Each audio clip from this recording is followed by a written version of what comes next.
Well, many in Africa believe that their story has too often been told from the outside. Well, this week we're looking at the people changing that. Storytellers and campaigners putting African voices front and center.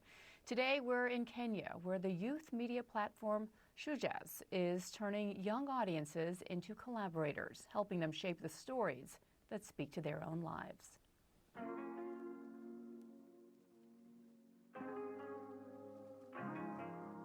The biggest challenge is facing young people in my community. I think it's empowerment. Before Nairobi fully wakes up, Otis Otas is already preparing for the day ahead. But today, he's not just attending a community meeting. He's helping shape the stories thousands of young Kenyans will eventually see, hear, and read.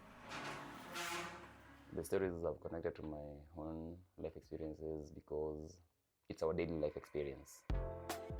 Otis is one of thousands of Shujaaz superfans, people who don't simply consume media, they help create it.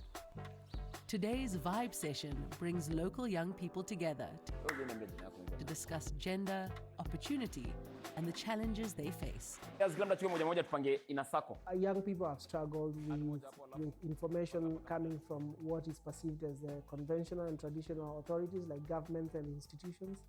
And young people find themselves trusting more what is coming from their peers because they've seen them, they're interacting with them every day.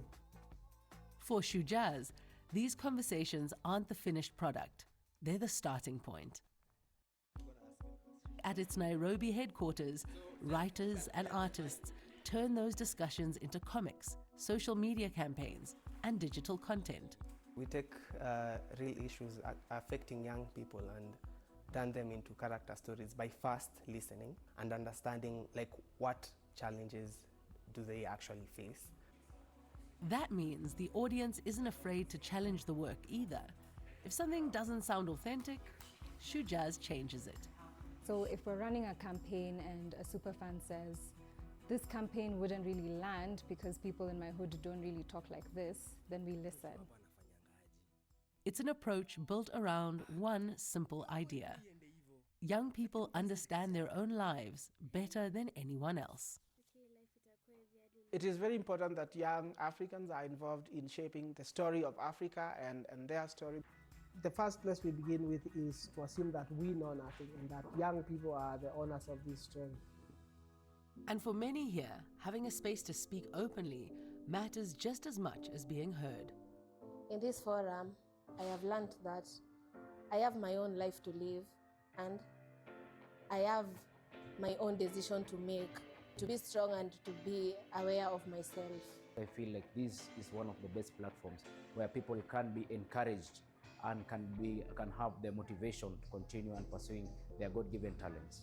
I feel like my voice is heard. This is because when I give my point of view, when we are discussing, it is taken positively and nobody is mocked or judged.